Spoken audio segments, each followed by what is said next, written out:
Hello viewers, welcome to Asha's paper kitchen. இன்றைக்கி நம்ம கிச்சனில் பட்டர் பிஸ்கட் எப்படி செய்யலான்னு பார்க்க போகிறோம். இது ரொம்ப ஈஸி. வெறும் மூணு இன்க்ரீடியண்ட் மட்டும் போதும்.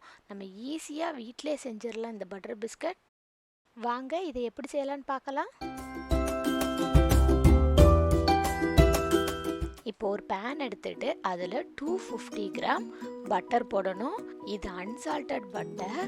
இந்த பட்டரை ஃப்ரிட்ஜில் எடுத்து அப்படியே யூஸ் பண்ணக்கூடாது. சப்போஸ் அப்படி யூஸ் பண்ணால் பட்டர் பிஸ்கட் ப்ராப்பராக வராது. இது போல் நல்லா பீட் பண்ணி எடுக்கணும். இது போல் நல்லா மிக்ஸ் பண்ணதுக்கப்புறம் இதில் 100 கிராம் ஐசிங் சுகர் சேர்க்கணும். சுகரும் பட்டரும் நல்லா மிக்ஸ் பண்ணதுக்கப்புறம் நம்ம பீட்டர் யூஸ் பண்ணி நல்லா பீட் பண்ணி எடுக்கணும்.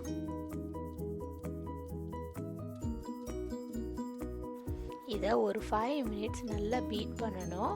அப்போ க்ரீம் போல் வரும். அந்த ஸ்டேஜ் தான் நமக்கு தேவை. இது போல் இந்த ஸ்டேஜ் வந்ததுக்கப்புறம் இதில் நம்ம மைதா மாவை ஆட் பண்ணிடலாம். இது 275 கிராம் மைதா மாவு. எல்லா மாவையும் ஒரே டைம் ஆட் பண்ணக்கூடாது. கொஞ்சம் கொஞ்சமாக போட்டு தான் மிக்ஸ் பண்ணணும். எல்லாம் இது போல் மிக்ஸ் பண்ணதுக்கப்புறம் பீட்டர் யூஸ் பண்ணி நல்லா பீட் பண்ணணும். மாவு ப்ராப்பராக மிக்ஸ் ஆகலைன்னா பிஸ்கட் உள்ள ப்ராப்பராக வேகாது. இது போல் மாவு நல்லா கெட்டியாக இருக்கணும். தண்ணி எதுவும் விடக்கூடாது. சப்போஸ் உங்களோட மாவு கொஞ்சம் கெட்டியாக இருந்துச்சுன்னா 1 டேபிள் ஸ்பூன் வெண்ணிலா எக்ஸ்ட்ராக்ட் விடலாம். இது டேஸ்ட்டும் நல்லாயிருக்கும், பதமும் கரெக்டாக கிடைக்கும்.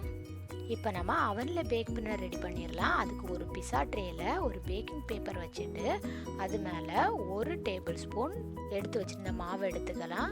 இது போல் செஞ்சுட்டு ட்ரேயில் வச்சிடலாம்.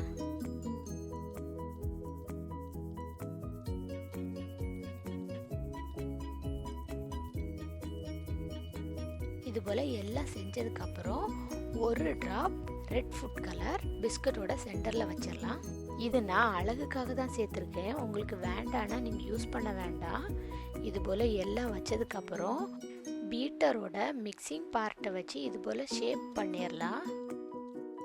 இதோ பார்க்க எவ்வளோ அழகாக இருக்குது. இப்போ நம்ம பேனில் வைக்கிறதுக்கும் இது போல் எடுத்து வச்சிடலாம். இப்போ அவனை 150 டிகிரியில் 5 மினிட்ஸ் ப்ரீ ஹீட் பண்ணதுக்கு அப்புறம் 180 டிகிரி செட் பண்ணிவிட்டு 20 to 25 மினிட்ஸ் வச்சிடலாம்.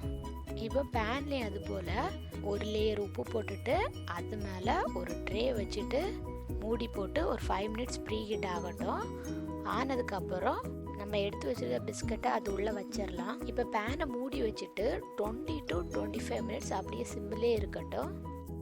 இப்போ நம்ம அவனில் வச்ச குக்கி ரெடி ஆயிடுச்சு. வெளியே எடுத்துடலாம். நம்ம பேனில் வச்சது ரெடி ஆகிடுச்சு. இப்படி கோல்டன் கலர் ஆகணும். அப்போ தான் பிஸ்கட் ப்ராப்பராக உள்ள வெந்திருக்கும். இப்போ நான் உங்களுக்கு உடச்சி காமிக்கிறேன். நீங்களும் வீட்டில் இது போல் செஞ்சு என்ஜாய் பண்ணுங்கள். இந்த வீடியோ உங்களுக்கு பிடிச்சிருந்தா லைக் பண்ணுங்கள், கமெண்ட் பண்ணுங்கள், ஷேர் பண்ணுங்கள், மறக்காமல் சப்ஸ்கிரைப் பண்ணுங்கள்.